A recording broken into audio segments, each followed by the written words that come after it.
Olá! Dando continuidade ao nosso curso de instrumentação industrial, iremos ver agora a unidade 2, que envolve o estudo dos sensores. Quanto ao plano de aula, iremos estudar os principais sensores e medidores de pressão, vazão, temperatura e nível. Iremos ver os tipos, características, princípios de funcionamento e aplicações de cada sensor. O sensor é um termo empregado para designar dispositivos sensíveis a alguma forma de energia do ambiente que pode ser luminosa, térmica, cinética, relacionando informações sobre uma grandeza física que precisa ser mensurada, como, por exemplo, temperatura, pressão, velocidade, etc. Um sensor nem sempre tem as características elétricas necessárias para ser utilizado em um sistema de controle. Supondo que a saída de um sensor, ao ser sensibilizado por uma energia externa, é dada por um nível de tensão muito baixo, torna-se necessária a sua amplificação. Quanto aos tipos de sensores, nós temos os sensores mecânicos, que sensoriam movimentos, posições ou presença usando recursos mecânicos, como por exemplo, chaves. Eles têm como finalidade detectar quando um dispositivo atinge seu deslocamento máximo. Uma das suas desvantagens é possuir peças móveis sujeitas a quebra e desgaste. Como exemplo, nós temos as chaves fim de curso. Os sensores fotoelétricos são sensores que trabalham com luz. Podem ser de diversos tipos, sendo empregados numa infinidade de aplicações na indústria. Nós temos como exemplo um fotoresistor, também conhecido como LDR. Os LDR possuem uma superfície de sulfeto de cádmio, CdS, que tem sua resistência elétrica dependente da quantidade de luz incidente. Os sensores térmicos, eles podem atuar sobre um circuito em função da variação da temperatura do meio em que se encontram. Como exemplos, nós temos os sensores NTC e PTC.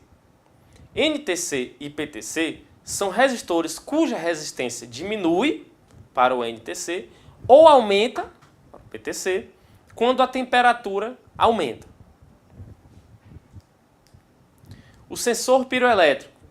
Neste sensor, existe uma substância que se polariza na presença de radiação infravermelha, gerando assim uma tensão que pode ser amplificada e empregada para efeitos de controle. O sensor capacitivo é projetado para operar gerando um campo eletrostático e detectando mudanças nesse campo, que acontecem quando um alvo de qualquer natureza, no sentido de material, se aproxima da fase ativa. Já o sensor indutivo são emissores de sinal que detectam, sem contato direto, elementos metálicos que atravessam o seu campo magnético, convertendo em um sinal elétrico inteligível. Consistem basicamente numa bobina em torno de um núcleo. O sensor ultrassônico é um sensor muito útil na detecção de objetos a uma certa distância, desde que eles não sejam muito pequenos e capazes de refletir esse tipo de radiação. São muito utilizados, por exemplo, em medições de nível. Dando seguimento à medição de pressão. Na indústria, a variável pressão é uma das grandezas físicas constantemente inferidas como forma de monitorar ou controlar direta ou indiretamente a forma ou estado de um produto ou material. A medição de pressão é o mais importante padrão de medida, uma vez que as medidas de vazão, nível e outras podem ser feitas utilizando-se os mesmos princípios. Quanto ao tipos de medidores de pressão, nós temos como principal medidor de pressão os manômetros, que são dispositivos utilizados para indicação local de pressão e, em geral, estão divididos em duas partes principais. Os manômetros de líquido, que utilizam líquido como meio para se medir a pressão, e o manômetro tipo elástico, que utiliza a deformação de um elemento elástico como meio para se medir a pressão. Nos manômetros de líquido, nós temos como elementos de recepção o tipo tubo em U, tipo tubo reto e o tipo tubo inclinado. Já nos manômetros elásticos, nós temos o tipo tubo de Bourdon, que pode ser do tipo C, espiral ou helicoidal. Nós temos o tipo diafragma, o tipo Foley e o tipo cápsula. O manômetro do tipo coluna em U é constituído por um tubo de material transparente, geralmente vidro, recurvado em forma de U e fixado sobre uma escala graduada. Já os principais tipos de elemento de recepção, nós temos o tubo de Bourdon, que é aplicado a uma faixa de pressão de em torno de 1000 kgf por centímetro quadrado. O elemento recepção de pressão diafragma, cuja aplicação em baixa pressão gira em torno de 3 kgf por centímetro quadrado. Nós temos também o tipo Foley, que é utilizado para baixa e média pressão, que gira em torno de 10 kgf por centímetro quadrado, sua faixa de pressão. E nós temos o elemento de recepção do tipo cápsula, que é utilizado para medição de micropressão, que gira em torno de 300 milímetros de água. Passando agora para os tipos e características dos medidores de vazão. Na maioria das operações realizadas nos processos industriais, é muito importante efetuar a medição e o controle da quantidade de fluxo de líquidos, gases e até sólidos granulados. Não só para fins contábeis, como também para a verificação do rendimento do processo. Nós temos o tubo de Pitot, que é um dispositivo utilizado para medição de vazão através da velocidade detectada em um determinado ponto da tubulação. Nós temos o tubo de Venturi. Nós temos dois tipos mais utilizados de tubo Venturi. No caso do tubo clássico, que é um tubo longo e o tubo curto.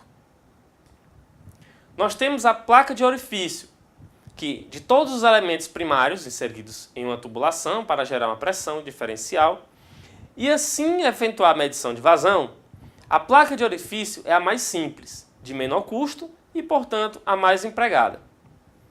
Mas aqui nós temos uma observação. Em fluidos líquidos, com possibilidade de vaporização, a placa deve ter um orifício na parte superior para permitir o arraste do vapor.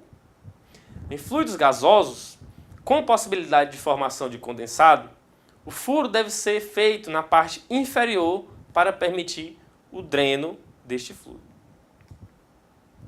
Nós temos medição de nível de vazão por área variável, né, que é o rotâmetro. Eu errei também, vem aqui de novo. Voltando mais uma vez. Passando agora para os tipos e características dos medidores de vazão. Nós temos a medição de vazão por área variável, que compreende o rotâmetro, que é um medidor de vazão por área variável, nos quais um flutuador varia sua posição dentro de um tubo cônico proporcionalmente à vazão do fluido. Basicamente, um rotâmetro consiste de duas partes. Um tubo de vidro de formato cônico, que é colocado verticalmente na tubulação, em que passará o fluido a ser medido e cuja extremidade maior fica voltada para cima. No interior do tubo cônico, um flutuador que se moverá verticalmente em função da vazão medida. Dependendo do formato do flutuador, temos um determinado ponto no qual devemos realizar a leitura. Falando sobre os medidores de vazão do tipo deslocamento positivo. Nós temos o disco nutante. Esse tipo de medidor é utilizado principalmente para medidores de vazão de água, sendo utilizado principalmente em residências. O líquido entra no medidor através da conexão de entrada, passa por um filtro, indo ao topo da carcaça principal. O fluido então se movimenta para baixo através da câmara de medição, indo até a base do medidor e daí a conexão da saída do medidor. Nós temos os medidores rotativos, que envolvem os rotores de lóbulos, palhetas corrediças e palhetas retráteis, para medições especiais aí de vazão. Nós temos também os medidores de temperatura. A temperatura é uma importante grandeza a ser medida em muitos processos, pois, geralmente, é um fator limite para muitas operações. A medição correta de temperatura é complexa, por ser facilmente influenciada por fatores externos aos dispositivos de medida, ou pela inércia térmica inerente aos sistemas. A temperatura não pode ser determinada diretamente, mas deve ser deduzida a partir dos seus efeitos elétricos ou físicos produzidos sobre uma substância, cujas características são conhecidas. Geralmente os medidores de temperatura são termômetros de efeito mecânico, termômetros de efeito elétrico e medidores por radiação. Quanto aos termômetros de efeito mecânico, nós temos os termômetros de dilatação de líquido, que consistem, por exemplo, em um termômetro de vidro, que consta de um bulbo de vidro ligado a um tubo capilar, também de vidro, de seção uniforme e fechado na parte superior. Nos termômetros industriais, o bulbo de vidro é protegido por um poço metálico e o tubo capilar pelo invólucro metálico. Nós temos tipos de líquidos utilizados, que podem ser mercúrio, tolueno, álcool etílico, pentano, etc., dependendo do range do meu instrumento. Nós temos o termômetro de dilatação de sólidos. Como exemplo, nós temos o termômetro bimetálico, que consiste em duas lâminas de metal justapostas, formando uma só peça e geralmente na forma helicoidal. Uma extremidade da hélice é fixa e a outra é ligada a um ponteiro que pode girar livremente sobre uma escala circular graduada. Nós temos o sensor termopar, que é um dos tipos de termômetros de efeito elétrico. Um termopar consiste de dois condutores metálicos de natureza distinta, na forma de metais puros ou de ligas homogêneas. Os fios são soldados em um extremo do qual se dá o nome de junta quente ou junta de medição. A outra extremidade dos fios é levada a um instrumento de medição de FEM, força eletromotriz, fechando um circuito por onde flui a corrente. O ponto onde os fios que formam o termopar se conectam aos instrumentos de medição é chamado de junta fria ou de referência. O aquecimento da junção de dois metais gera o aparecimento de uma força eletromotriz, FEM. Este princípio é conhecido por efeito Seebeck, e ele propiciou a utilização de termopares para a medição de temperaturas no âmbito industrial. Nós temos também os termômetros de radiação, que medem a gama de radiação emitida por um corpo, e eles envolvem uma câmara térmica ou um sensor infravermelho. Nós temos também a classificação e tipo de medidores de nível. Nível é a altura do conteúdo de um reservatório, que pode ser sólido ou líquido. Quanto aos métodos de medição que serão utilizados no processo em geral, nós temos o método de medição direta, que é a medição que se faz tendo como referência a posição do plano superior da substância medida, e temos a medição indireta, que é o tipo de medição que se faz para determinar o nível em função de uma segunda variável. Dos representantes da medição direta, nós temos as réguas ou gabaritos, os visores de nível e o medidor tipo boia ou flutuador. Para a medição indireta, nós temos o medidor displace, que trabalha em função do empuxo, pressão diferencial, através de um diafragma, nós temos o borbulhador, a capacitância eletrostática, a medição por ultrassom, por pesagem e por raio gama. Nos medidores de nível por medição direta, nós temos o medidor do nível tipo régua ou gabarito, que consiste em uma régua graduada que tem o comprimento conveniente para ser introduzido no interior de um reservatório, onde vai ser medido o nível. São instrumentos simples e de baixo custo, permitindo medidas instantâneas. A graduação da régua deve ser feita a uma temperatura de referência, podendo estar graduada em unidades de comprimento, volume ou massa, efetuando os respectivos cálculos desejados. Os visores de nível, eles aplicam-se nestes instrumentos o princípio dos vasos comunicantes. Um tubo transparente é colocado a partir da base do reservatório até o seu ponto mais alto, permitindo a leitura precisa do nível do líquido, mesmo para altas pressões. Devido às características construtivas, os visores de nível são de fácil manutenção e construídos de maneira a oferecer segurança na operação. Nós temos o medidor de nível tipo flutuador. O medidor de nível tipo flutuador livre indica a variável do nível do líquido através do movimento ascendente e descendente do flutuador ligado por meio de uma fita metálica ou corrente a um peso.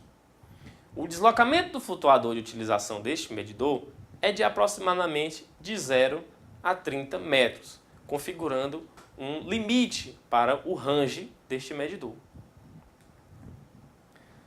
Quanto aos medidores de nível por medição indireta, nós temos o medidor de nível tipo pressão diferencial. Estes instrumentos, quando utilizados em medição de nível, medem diferenciais de pressão que são provocados pela coluna líquida presente nos equipamentos, cujo nível se deseja medir. O princípio mais comum de funcionamento dos transmissores de pressão diferencial, do tipo diafragma, é o princípio de equilíbrio de forças. Esta variação, proporcional à pressão diferencial, é convertida proporcionando um sinal de saída em corrente na saída do transmissor, que normalmente gira em torno de 4 a 20 mA. Nós temos também a medição de nível por pesagem, que consiste basicamente na instalação de células de carga nas bases de sustentação do silo, cujo nível se deseja medir. As células de carga podem ser instaladas sobre os pontos de apoio da estrutura do silo, de tal forma que o seu peso é nelas aplicado. As referências bibliográficas da aula, e a partir da próxima aula veremos, na unidade 3, as simbologias utilizadas na instrumentação.